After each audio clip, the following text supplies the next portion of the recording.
Good morning, Young Kings. Time for your more motivation. Just ran 5.5 miles. Went a little further today. Felt pretty good. Although I wasn't planning on running today.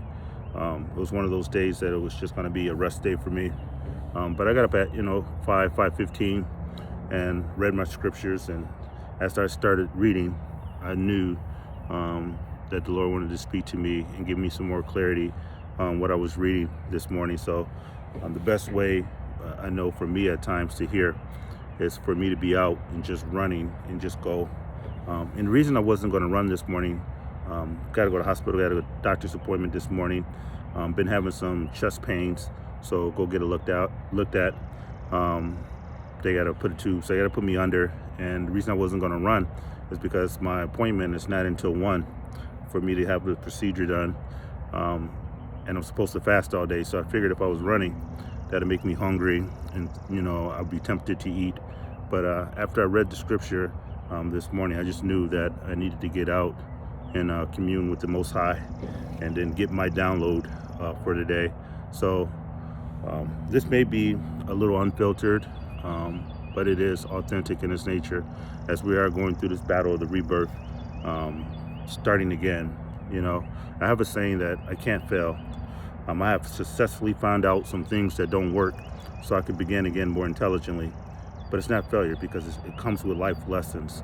And lessons learned are one of the things that can help you be better as you continue to grow. So when you have something difficult happen to you, there's option, there's an invitation that's out there. The invitation is for you to get better or for you to get bitter. And you got to be careful, because there's justification for you to be bitter about a lot of the stuff that's happened to you in life, and you to be down on yourself and woe is me. And there are consequences from missteps that you have made in your life, and some of the things you got to bear. Some of them I bear consequences of my mistakes. I've always said that I live my life on stage. People observe it and they judge it, but they're in the audience. They're not the one who's going through it. So what I read this morning, it was in Psalms 8. And the Psalms 8 said, where there's no ox, the manger is clean, but much revenue come by way of the ox. And as I was reading that, it just had me thinking, like, a lot of people will look at my life from the outside and have their perception of it, and they'll say they smell shit. And to be honest with you, it's because I got ox in there and they're working. And it's because, where there's no ox, where there's no pain, where there's no smells, no discomfort, the manger is going to be clean. So if you got a clean manger, maybe because you don't have ox in there, maybe because you haven't started working and building anything, maybe it's because you're so far beneath your potential. But when your manger gets a little dirty, because the ox is in there, and it's necessary for you to be able to build revenue, and for you to be able to build your talent, to have your potential get transition into actual realized skill sets and talents. It takes a lot of effort. So if you have this body clean life, that's nothing to boast about, nothing at all. So just because you see some dirt in somebody else and you smell some shit, a lot of you would judge them. But don't judge the smell. Judge what you see as an output, as a result of a lot of the shit they've been through. You don't know what they've been through or what they're dealing with. All you know is what your senses tell you. So I figured, a lot of you that's following my channel, whatever, I've been going through this series, and I started with Broken Yet Brilliant. Then I went through Frustrated While Flourishing, and then I went through a series of Walking Wounded, and it's just been kind of building over, and it's been telling the story of my life. And a lot of you probably caught on late, or you got snippets, because some of my videos exceeds the attention spans of a lot of the viewers, so you don't get the whole story. And a lot of people pick out pieces of it, and then they go and they'll talk about it or regurgitate what they thought they understood, but really never comprehended the whole meaning and context. So don't judge somebody by their now moment, because everybody has a now moment, and sometimes your now moment won't be as glorious as where you're going. You got to go through some shit to get through. And if you're not going through shit, then you got to realize, are you reaching for anything? Are you just inside your comfort zone and you're not really stretching yourself to become better? Because comfort is the enemy of greatness. Anybody you know that accomplished something great, they had to go through some things. And if they didn't, nobody's really ever been great and just had it handed to them. You might have been on the outside viewing and you got to see the tangible results of the outputs, but you didn't see behind the scenes of things they went through to get to where they are. So don't judge their now moment. So where there is no ox, the manger is clean. So when you see people and they squeaky clean, maybe because they don't have ox. And the reality of it is, like, you need the ox, especially if you want the revenue. You got to go through it. You got to go through to get through. And it's not a matter of being fair or unfair. I know a quote came up with when I was talking to my daughters years ago, and she used to be notorious for saying that's not fair. And I told her, I said, the fact that life is unfair for everyone makes it fair for everyone. So life is unfairly fair. So the fact that life is unfair for everyone makes it fair for everyone. So don't get into this self-righteous thing and thinking that you deserve more. There's another quote out there that says, who the Lord loves dearly, he wounds deeply. Who the Lord loves dearly, he wounds deeply. Like in your troubles and your issues, you got to realize, like, God didn't even spare his son. His son was up on that cross. Had to have his palms pierced, the feet, and then the spear in the side. So who the Lord loves dearly, he wounds deeply. And those wounds, by product of those wounds, it brought about salvation. And sometimes your wounds and your scars is going to be healing to someone else. So although the Savior was wounded, he was wounded for our transgressions. And sometimes you got to go through stuff to show people that it's possible to get through that. So long story short, well, we're not even going to make the story short. It will be what it will be. I just wanted, as I was running and I was thinking about some of the shit that I've been in my manger over this last 8 or 9 months have been, it's been stuff that could break giants. And I was just telling my friend Cam, I said, you know what? I'm proud of myself. And it's not from a sense of arrogance. It's not from a sense like I've been a victim or I've been the one who's done everything right. But what I've been dealing with has been, it's been some heavy stuff. A lot of it will crush men. And I've been thanking God just for his grace to be able to get to this far. So just going to do a brief recap, in the last 8 months. It started in July, well, probably even before July, was the deterioration of a 25-year marriage. Wife left me for another dude, and for 8 or 9 months, those who watching this video know how hard I fought to try to restore that marriage. And no matter how hard I worked for it, the worse it got. Her mind was out of it and she went on, and maybe she's justified for a lot of the things that I've done. There's consequences behind that. But I tried counseling, I tried active kindness, I tried, writing letters and giving flowers, and, and she met some dude, and it just changed her life. She does some things for him that she would never even consider doing for me. But that's not me being bitter, it's just the reality of it is. And that hurt my ego. I fought like hell for 8 or 9 months to try to make it work, and she refused to go to counseling and accept any of my gifts. And then it turned around in July, my best friend of 35 plus years just passed away. Got up, had some chest pains, collapsed, and died. And that was man, it was right after the breakup, and we're still going through the process. But then my best friend dies, and then a few months later, my aunt passed away, my mom's oldest sister. And she had been married 62 years, and I went over to visit her, and got to see her before while she was still in her good mind and sound mind, and talk with her and things of nature. She was encouraging me to continue on. So I came back trying to fight for the marriage, and then it finally failed. It failed. So then go to court. Although she doesn't want to be with me, I get a judgment that I have to pay $3,200 a month in support. Not for child support. This is just for her to go off and be with somebody else. This is just things that I've been dealing with. So I have another court date to fight that. But at the same time, that's one of the things that's been dealing with over the last few months. And now, the daughters, they're halfway not speaking to me at times because somehow the manipulation is so real. I'm the one who's to blame for this. I'm the one who fought for it and it didn't work. But somehow, since I moved on now, I become the subject of the reason why the marriage didn't work. All the efforts that I made 8-9 months ago to try to make it work, and I was told that I was worthless and that, they don't hear that. All they see is like, hey, he moves on and he's happy and he's enjoying his life.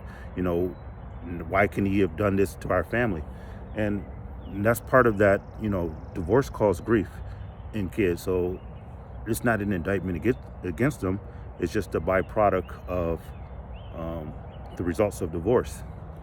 So then, in this process as well, I've given my oldest daughter a H3 Hummer, loaded, the alpha model, the leather, sunroof and everything for her to drive. But when I gave it to her, I said, this is for you to drive.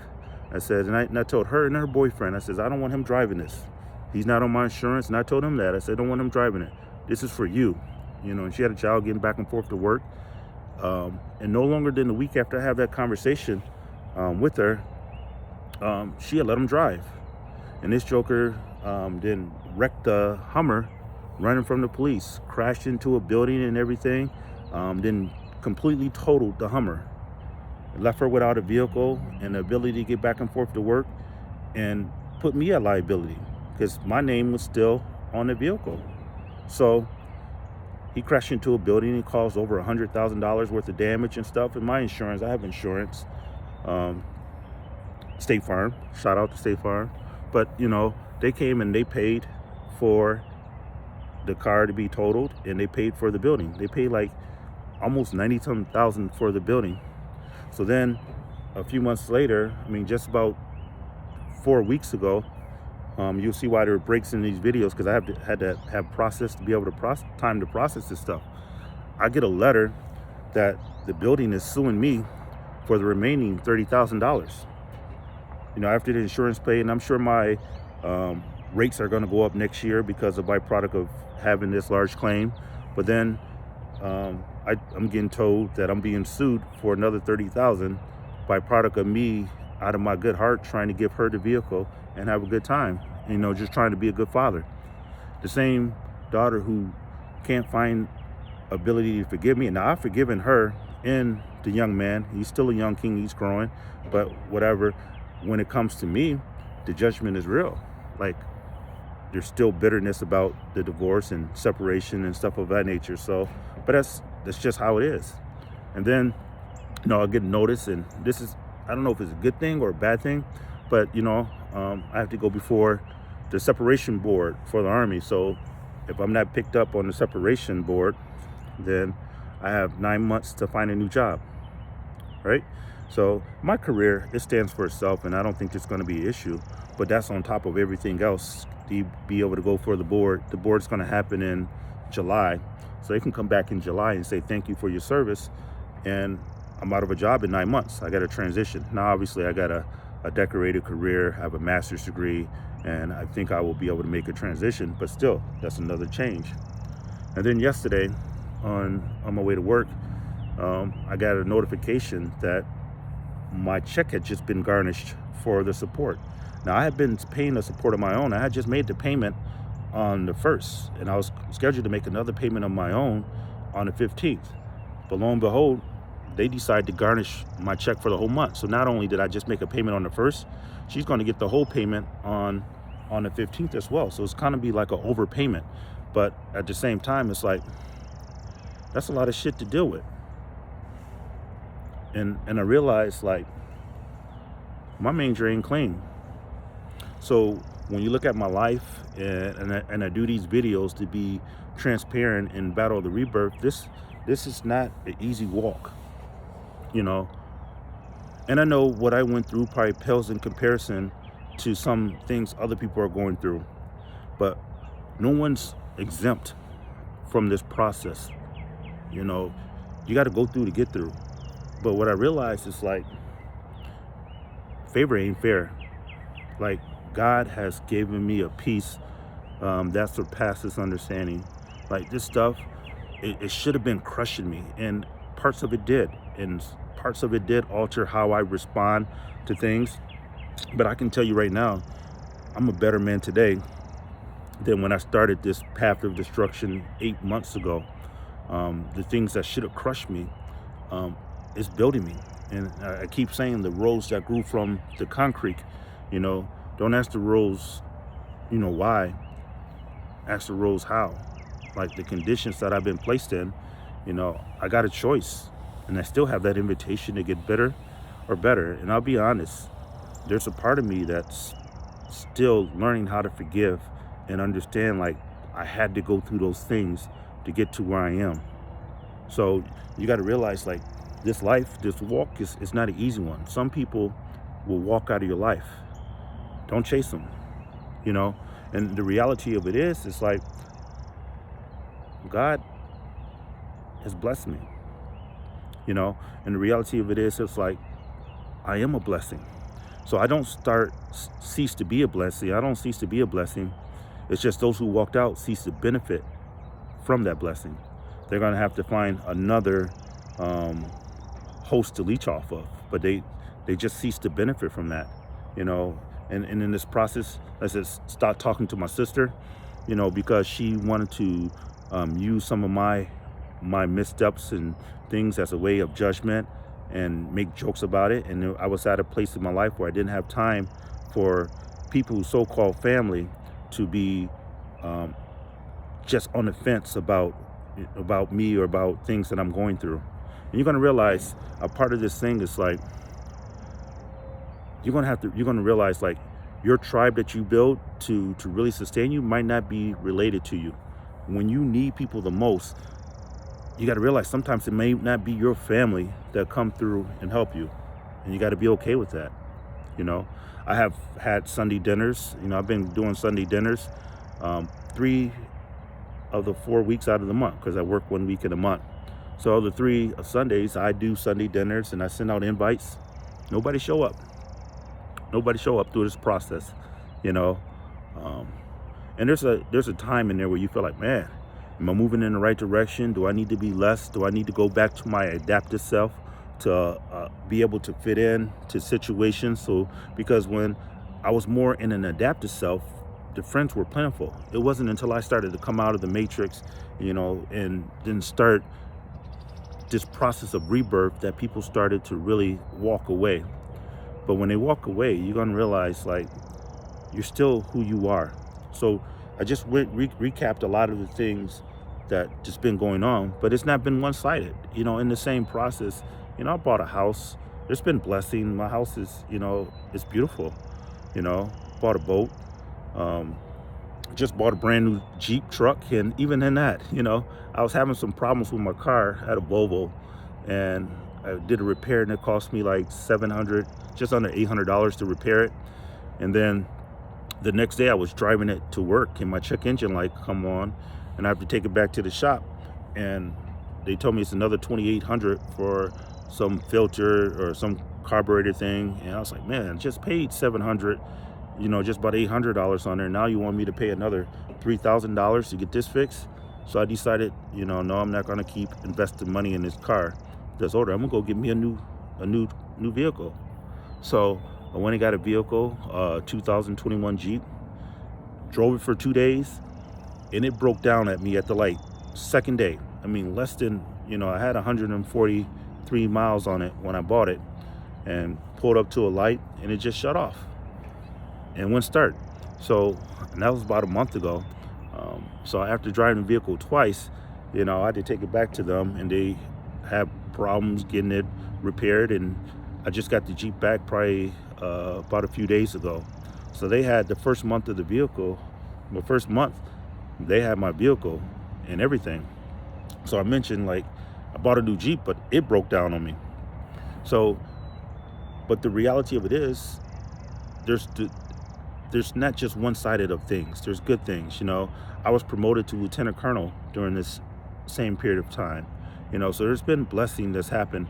And then I get a call from State Farm in regards to being sued, and they said they're gonna represent me going in to this lawsuit. And I was about to go ahead and figure out how to represent myself because I got served the papers, and then I get a call and just say, hey, they're gonna represent me. And then I told you my check was garnished for over $2,000, and I had already paid for this month already.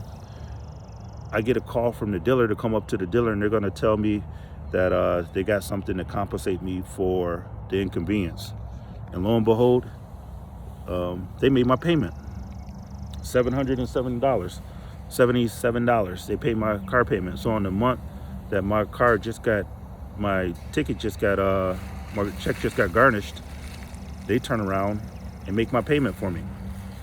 And just little things that God does just to show, hey, I know this stuff is hard and it may seem like it's unfair at times, but I got you. And it's not, he got me as it is an endorsement like I did everything right. And that's what it's called, grace. Grace stands for God riches at Christ's expense. It's not because of me, that I was perfect. There's a lot of things that I've done wrong, and there's a lot of consequences that I have to bear, but I have to learn from those and be able to grow. But the reality of it is, those who sitting back and watching my life and you say you smell shit, you smell that ox. And I need that ox. The reality of it is, it's like all things are connected. You can either learn, or you can just sit there and be woe is me and be down. So this battle of the rebirth, and I tell you, it's not for the faint at heart, for you to be authentically you and for you to be transparent in everything that you do. It's going to be extremely difficult because a lot of people will pull out those things of that nature that I just explained to you and use it as a means to justify that me falling off. Or means to say that, hey, look, his life is falling apart. He doesn't have this. Look at what's happening to him. He's the reason all this is happening. And the reality of it is, it's like, I'm still here. So when I read that in Psalms, I realized, like, I've been through a lot of shit. But the sun still rose this morning. And listen to that. Hear those birds? Them birds still singing. In spite of all the shit I've been through, they still got a song in their mouth. So the reality of it is, it's like when those hard times come, don't give up. It's time to buckle down and for you to get hard and for you to realize, like, this journey is not easy. Don't use your difficulty as a means to discourage you. Let it be encouraging. As I told you the other day, sometimes you got to encourage yourself, because when people start smelling shit, they want to get away from that. But when they run away from that, they don't realize where much ox is, the revenue. And they want to go somewhere where it's clean. They want to go somewhere where it's comfortable. Let them go. Stay in your shit.